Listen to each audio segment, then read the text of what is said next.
நம்ம எல்லாருக்குமே ரொம்ப பிடிச்ச ஜான் சீனா சமீப காலமாக பார்த்தீங்கன்னா வில்லத்தனம் பண்ணிட்டு நம்ம எல்லாரையுமே பார்த்தீங்கன்னா மன வருத்தப்பட வச்சுட்டு இருந்தார்.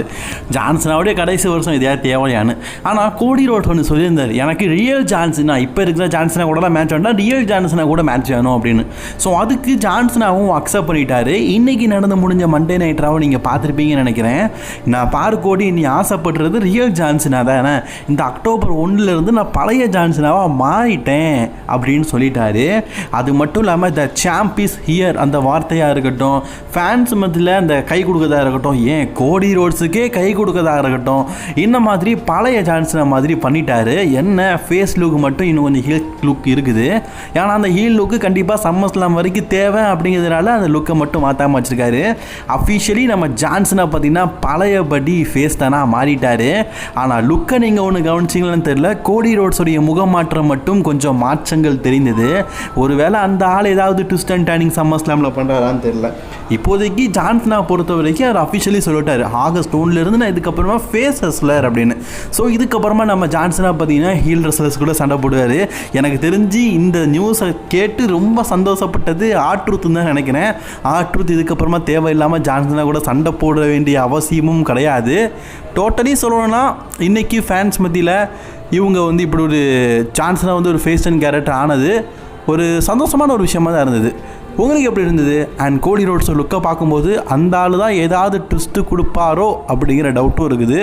கோடி roads twist and turning summer டைமில் கொடுக்காரா அப்படிங்கிறதையும் நம்ம வெயிட் பண்ணி தான் பார்க்கணும் மகளே. உங்களுக்கு என்ன தோணுது அப்படிங்கிறதையும் மறக்காமல் கமெண்ட் பாக்ஸில் கமெண்ட் பண்ணிக்கோங்க.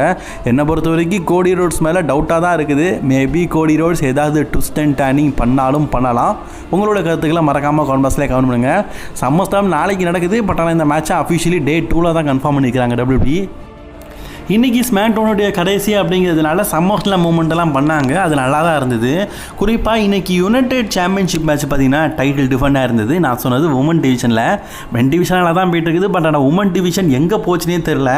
அந்த பக்கம் ராலை பார்த்திங்கன்னா அந்த லைரா வெலிகரியா அந்த இன்டர் கான்டினென்டல் சாம்பியன்ஷிப்பை வச்சு பங்கமான ஸ்டோரிலின்னு போனாங்க. இப்போ பெகுலிச்சுக்கிட்ட இருக்குது. அதுவே ஜூலியா கிட்ட பார்க்கும்போது என்ன ஆச்சு ஏதாச்சுனே தெரில. இப்போ நடந்து முடிஞ்ச சம்மர் ஸ்லாமோடைய ப்ரெஸ் மீட்டில் பால் நேமன் வேணுக்குன்னு சொன்னாரா இல்லாட்டா நான் ரோமன் நக்கல் அளிக்கணும்னு சொன்னாலும் தெரியல. பிரான்சன் ரீடை பார்த்தும் பிரான் பிரேக்கரை பார்த்தும் ஒரு விஷயம் சொல்லியிருப்பார். பிரான்சன் ரீடை பார்த்து என்ன சொல்லியிருப்பாருன்னா, தற்போதைய ட்ரைபல் சீஃப் அப்படிங்கிறது நம்ம ரோமன் ரெயின்ஸோடைய ஷூவை வச்சிருக்கிற பிரான்சன் ரீட் தான் அப்படின்னு சொல்லார். அதாவது ரோமன் ரெயின்ஸோடைய ஷூவை வச்சுருந்தாலே அவர் ட்ரைபல் சீஃபா அப்படிங்கிற எண்ணம் நமக்கு தோணுது. அது மட்டும் இல்லாமல் பிரான் பிரேக்கரை பார்த்து என்ன சொல்லியிருக்காருன்னா, ஃப்யூச்சர் அப்படிங்கிறது வழக்கமாக சொல்லுவார், ஃப்யூச்சரில் பிரான் பிரேக்கர் பெரிய ஆளுன்னு. ஆனால் இப்போ என்ன சொல்லிட்டாருன்னா, நவ் த ஃப்யூச்சர், அதாவது இப்போது இருக்கிறதுலையே ரொம்ப பவரான ஆள் யாருன்னா அது பிரான் பிரேக்கர் தான். பிரான் பிரேக்கர் இப்போ ஃப்யூச்சர் ரெஸ்லருக்கு தகுதி ஆகிட்டான் அப்படிங்கிறதையும் சொல்லியிருப்பார். இந்த 2 விஷயத்தையும் ஸ்டோரி லைனுக்காக சொன்னாரா இல்லை ரோமனை கடுப்பேற்றணும் அப்படிங்கிறதுக்காக சொன்னாரான்னு தெரில. உங்களோட கருத்து என்ன? அதுக்கப்புறமா இன்றைக்கி அலிஸ்டார் பிளாக்குக்கும் டேமியன் பிரீஸுக்கும் ஒரு மேட்சை நடத்தியிருப்பாங்க. இந்த மேட்சை நடத்தும் போதே எனக்கு தெரிஞ்சுது, இது சம்மர் ஸ்லாமில் வைக்காமல் ஸ்மாக்டவுன்லேயே வைக்காங்கன்னா ஸ்டோரி இப்போ தான் ஸ்டார்ட் ஆகுது, முடிய போகிறது இல்லைன்னு. அதே மாதிரி தான் அலிஸ்டார் பிளாக் பார்த்திங்கன்னா சேர் எடுத்து டேமியன் மண்டையிலேயே போட்டு உடச்சி இந்த மேட்சை டிஸ்குவாலிஃபைல முடிச்சிட்டாங்க. டேமியன் பிரீஸ் அலிஸ்டார் பிளாக் இந்த மேட்ச் ஒரு பெரிய மேட்ச்சு, பெரிய ஸ்டோரி லைன் டெவலப் பண்ணி பங்கமாக நடத்தலாம். அதனால தான் WWE பார்த்திங்கன்னா இந்த சம்மர் ஸ்லாமில் நடத்தாமல் இப்போ ஸ்மாக்டவுனில் நடத்தி இந்த ஸ்டோரியை டெவலப் பண்ணியிருக்கிறாங்க. சோகமான விஷயம் என்னென்னா, டேமியன் பிரீஸாக இருக்கட்டும் அலிஸ்டார் பிளாக்காக இருக்கட்டும் இவங்களுக்கெல்லாம் சம்மர் ஸ்லாமில் மேட்ச் இல்லை. இவங்கெல்லாம் பெரிய ரெஸ்லர். பெரிய ரெஸ்லர்ஸ்க்கு ஸ்மாக்டவுனில் ஒரு மேட்சை வச்சுட்டு சம்மர் ஸ்லாமில் கொண்டு போகாமல் இருக்குது ஒரு சுகமான விஷயமாக தான் இருக்குது. பரவாயில்ல, சம்மர் ஸ்லாமுக்கு அப்புறமா இவங்களுக்குள்ள ஃபுட் நல்லா கொண்டு போவாங்கன்னு எதிர்பார்க்கலாம். அதே மாதிரி WWE டாக் டீம் சாம்பியன்ஷிப்பை லாஸ் கிளாஸாக பார்த்தீங்கன்னா இன்றைக்கி டிஃபெண்ட் பண்ணியிருந்தாங்க. ஆக்சுவலி யார் ஓப்பன் சேலஞ்சில் வரப்போறா அப்படிங்கிற டவுட் இருந்தது. எனக்கு தெரிஞ்சு இவர் தான் அப்படின்னு நினச்சேன். ஸோ அதே மாதிரி பார்த்தீங்கன்னா அந்த WWE ஸ்பைக்கோ பிரதர்ஸாக அவங்கள தான் கூட்டிகிட்டு வந்தாங்க. ஸோ நம்ம இகானுங்கோ அவர் பேர் தான் வாயில் வரமாட்டேக்குது. சரி, பச்சோந்தி தலைன்னு வைப்போமே, அந்த பச்சோந்தி தலையை இன்றைக்கி பங்கமாக சண்டை போட்டு வந்தார். ஆக்சுவலி உண்மையிலேயே ஃபேன்ஸ் இன்றைக்கி எந்த டைம் பங்கமாக பண்ணியிருந்தார் இந்த மிஸ்டர் இகிங்கோ. அதே மாதிரி பார்த்தீங்கன்னா இன்னொரு விஷயம் சொல்லி ஆகணும், லாஸ் கிளாஸாக ரொம்ப நாளுக்கு அப்புறமா ஸ்மாக்டவுனில் ஒரு மேட்சை வின் பண்ணியிருக்கிறாங்க. WWE டாக் டீம் சாம்பியன்ஷிப்பை ஸ்மாக்டவுனில் டிஃபெண்ட் பண்ணி ஸ்மாக்டவுனில் வின் பண்ண விஷயம் பெரிய விஷயம். Actually other wrestling company championship main ராஸ்டரில் இப்போல்லாம் டிஃபெண்ட் ஆகிறது பெரிய விஷயமா இல்லை. ஏன்னா முந்தியெல்லாம் வின்ஸ் மெக்மன் இருக்கும்போது அதர் ரெஸ்லிங் கம்பெனி சாம்பியன்ஷிப்பே கிடையாது. இப்போ அதர் ரெஸ்லிங் கம்பெனி சாம்பியன்ஷிப்பை WWE ரெஸ்லர்ஸை வின் பண்ணி அதுக்கு எடுத்து காட்டுறாங்கன்னா உண்மையிலேயே ஒரு பெரிய விஷயம் தான். அந்த வகையில் பாராட்டலாம். ஏன்னா இவங்களுக்குலாம் வாய்ப்பே கொடுக்கல, அதை ரெஸ்லிங் கம்பெனியாச்சும் வாய்ப்பு கொடுத்து அந்த சாம்பியன்ஷிப்பை டபிள்யூவில் காட்டுறாங்களா. இன்றைக்கி டாலா டாகாக்கும் ஜிம்மி யூசோக்கும் மேட்ச் நடந்தது. மேட்ச் முடிஞ்சதுக்கப்புறமா ஸ்டீல் கேஜை கீழே இறக்குனதுக்கப்புறமா ஜேக்கப் ஃபாட்டு பார்த்தீங்கன்னா அந்த கூண்டுக்குள்ளே போய் எல்லாருமே தவுதுப்படி ஆகிட்டார்.